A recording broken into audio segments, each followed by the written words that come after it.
Next, we'd like to invite Hayley Russell from Ovarian Cancer Australia to please come up and give your presentation.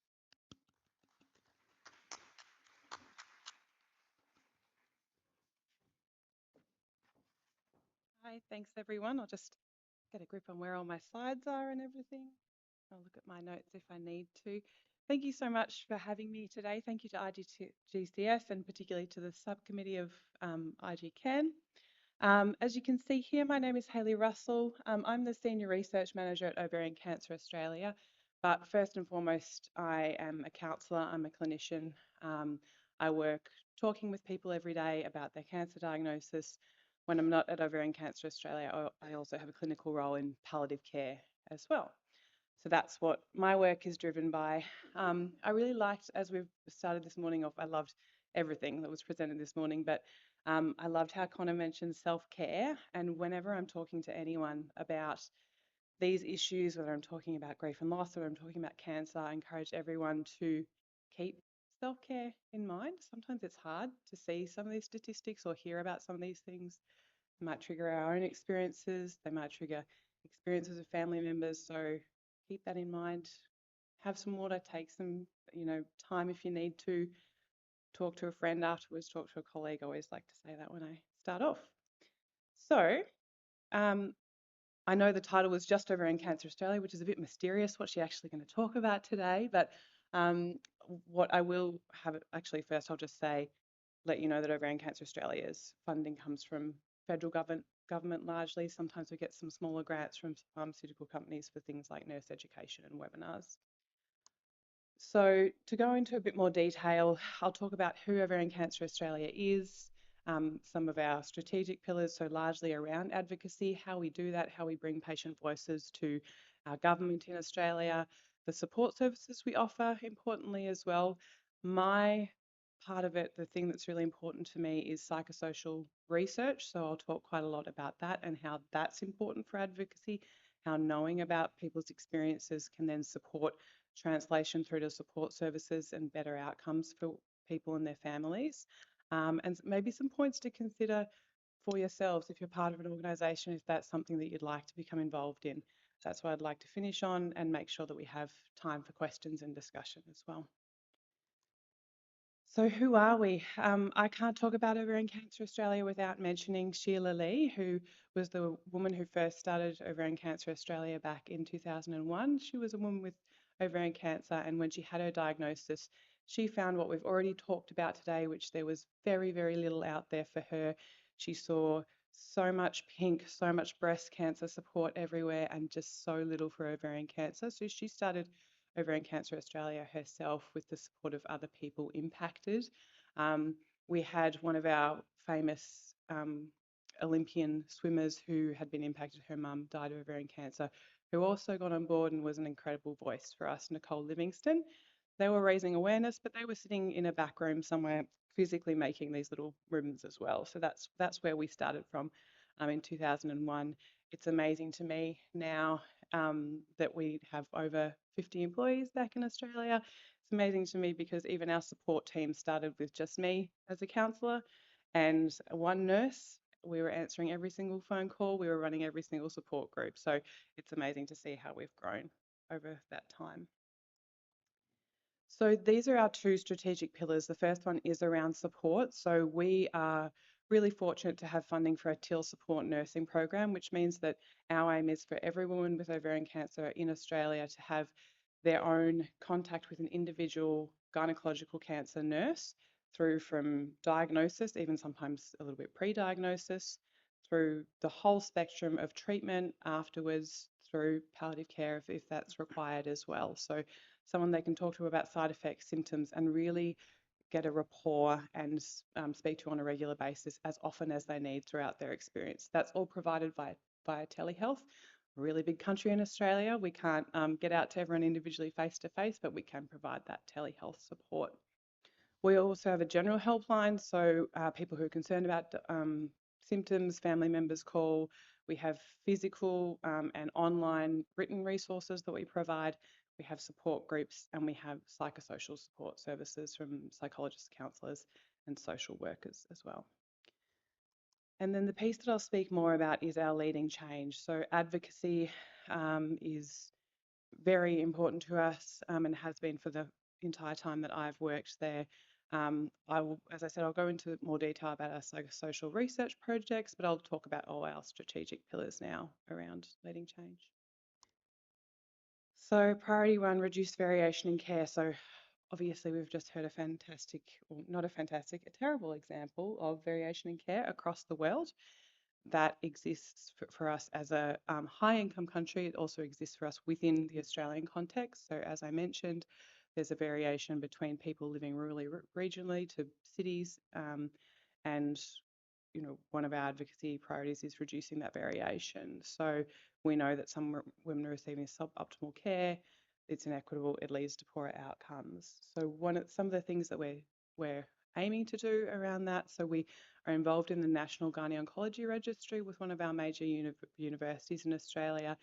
What that aims to do is collect data. We started with a few centres in one of our states and have now expanded to more of our states to look at what the path to diagnosis is, treatments, testing, and outcomes, and identify what the variation is. We can then feed that information back to the centres so we can establish why there are differences in variation in care. Is it that they're not being treated by a gynae oncologist for their surgery?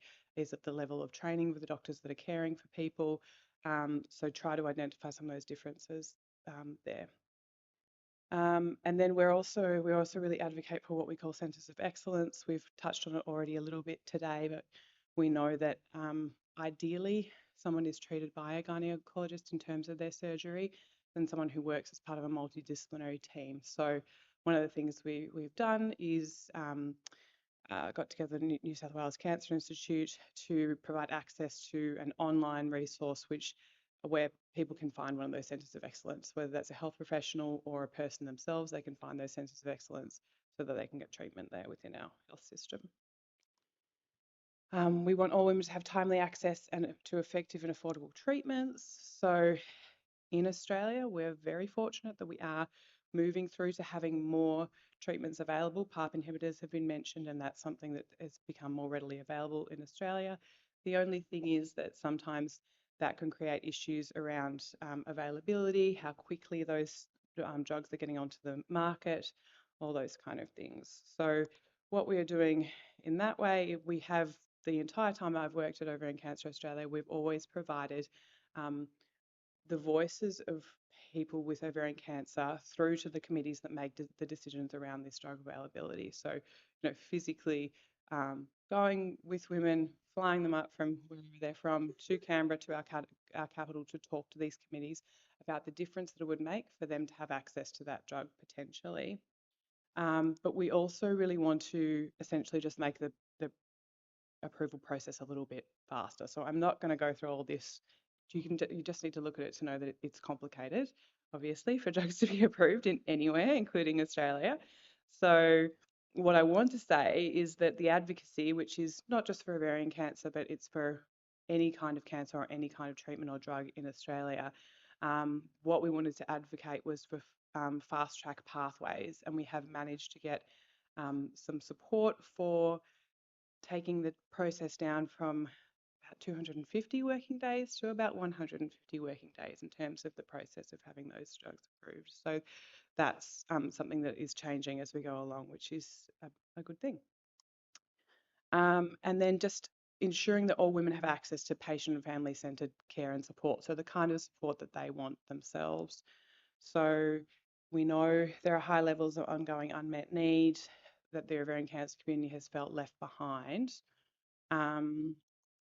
And so continuing to advocate for support and funding for our TIL support program.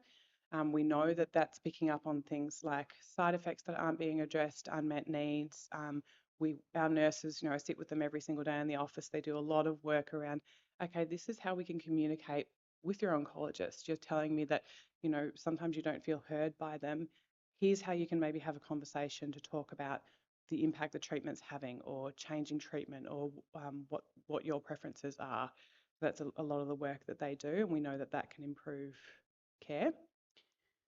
Psychosocial research, I'm going to go into in great detail. It's just so I'll leave that for now, actually, and just go to our fourth priority, which is making ovarian cancer a national priority and seeing injections of funding into research.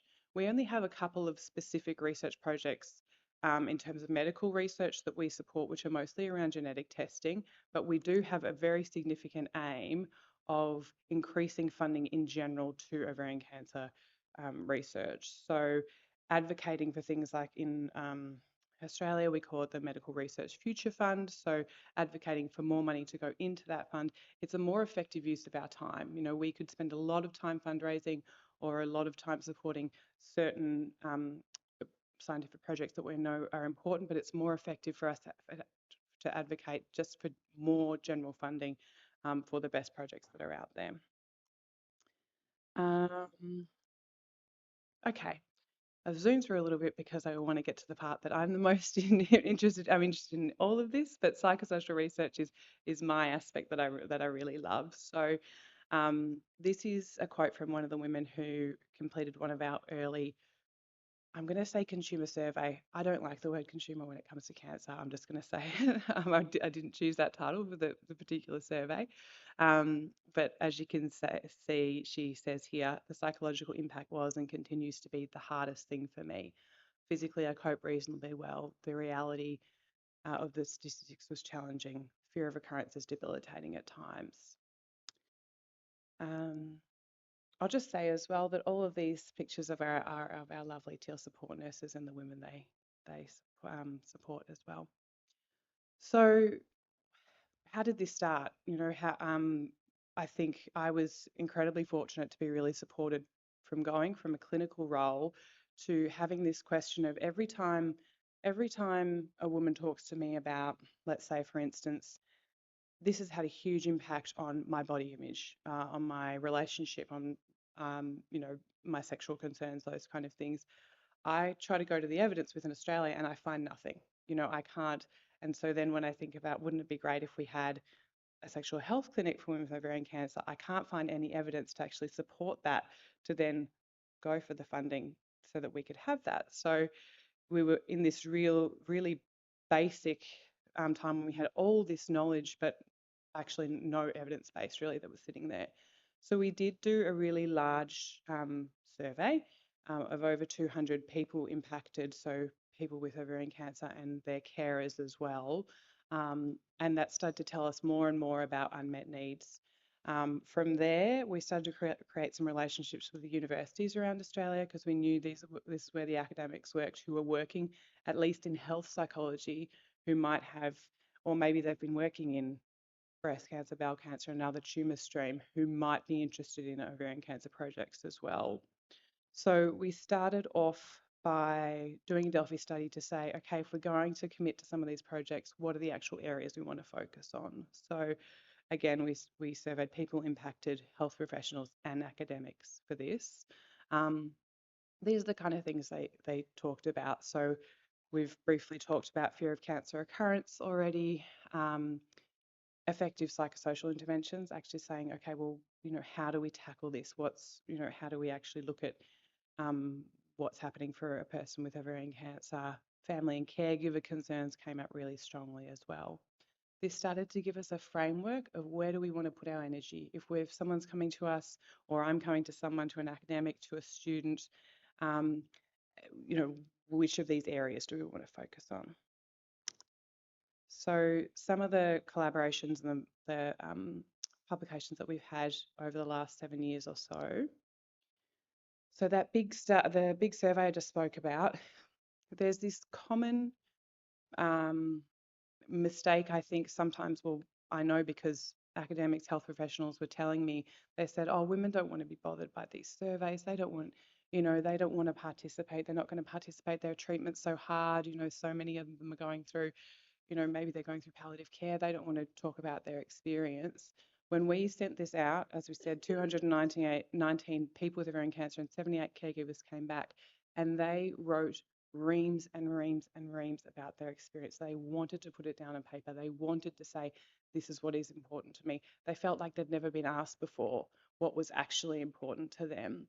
So we had a fantastic student that we worked with in her master's at University of Sydney who took all of that information and created um, this article around unmet needs, but also this figure around what people go through. So we can see here, just to sort of simplify it for us, fears for the future were really strong. If there was unmet healthcare and informational needs, those fears for the future became stronger and the uncertainty became stronger. If they had treatment related difficulties, though that exacerbated disruption and isolation to their life and emotional distress. And then there were some buffers that existed for them. So if they had social support and certain access to response or coping styles, then that could buffer some of that emotional distress that was happening. So we're starting to lay some groundwork here when an academic or a health professional goes to a database and says, what do people actually experience? We're starting to get an idea of what people might experience on quite a large scale with quite a large cohort. We wanted to look at sexuality, body image, and relationships, again, because women were talking to us about it all the time and because it came up in our Delphi study. So we found, and you can see all the references, I've popped all the articles in here for you. So in Australia, only 22% or so of women stated that a health professional had discussed with them how ovarian cancer might impact their sexuality. Only 8% of participants were offered any referrals for their concerns. And later, and so I'm talking sort of 3-4 years later down the track, 43% of women still wanted to discuss those concerns. So they still had an unmet need around that had never been met as they went along. And this was a cohort of over 100 women as well. So it was quite large for the Australian context. So we then looked again, unsurprisingly, with that study. Again, women wrote pages and pages about their experience. So we then took that qualitative data and looked at the main messages and the themes that were coming through. So women talked about a loss of femininity and the way they could perceive that sometimes as a failure as a woman. I feel different as a woman, and that they were often internalizing that sense of how do other people see me now that I've had this change, now that I've had an impact of scarring, of weight gain, how do other people see me? And they were internalizing those perceptions. And they were talking about their altered relationships. And sometimes there was some positive aspects. There was discussion of um, the emotional support they received from a partner, that kind of thing. But often there was a really negative aspect of that change to their relationship, or a sense if someone wasn't in a relationship, I wouldn't get in a relationship again because I don't feel I could burden someone else with this experience. So it's a hard read, but it's a really really touching um, information there. So I'm just going to show you a quote from one of those that study. Um, Starting when I was in my early 30s, people around me were having kids. I felt like all my body had done was grow a lump of death. It was a very hard time. I became withdrawn and isolated. So you can sort of see that in that real ripple effect. I'll say as we go along some of the things that we've done with that information. So we were able to take that information and create a written resource, which is actually just that picture there, around impacts of sexuality, body image, and relationships. And we were also able to create a sexuality counselling clinic as well. So now when women are involved with our clinic, they can choose specifically to receive sexual health counselling around the ovarian cancer impact. So this is what I mean when I talk about translation. We take it from research and we take it through to actually creating support services around those things. Um, it's already come up a lot. I'm sure it will come up again during the rest of the day. Fear of cancer occurrence is significant in ovarian cancer, and we've done quite a few articles looking at the specifics of that, so the specific psychological experience, and how it might be different to other tumour streams as well. So usually what we're picking up on is that there are more existential issues. There's more fear of death and dying. There's more fear of progression, as opposed to maybe the experience of someone who may have a one-off cancer experience, cancer treatment. So while there is fear of cancer occurrence that happens in those populations as well, essentially our research says that it can be different in ovarian cancer. And we are currently looking at a few RCTs, looking at some psychological interventions around how that changes. We have an online booklet as well. What we found is that that was really acceptable. Women really felt it was useful, but that it's probably not going to impact high levels of fear and anxiety around cancer occurrence and bring those down for people. So carer needs, we've done quite a few studies around carer needs. We found that those levels that we were just talking about around cancer occurrence are experienced by a large amount of carers as well. So that's something that's happening for them at the same time. They have uncertainty, they have fears around the future, around changes in their relationship, and a significant portion reported moderate or severe levels of anxiety or depression as well.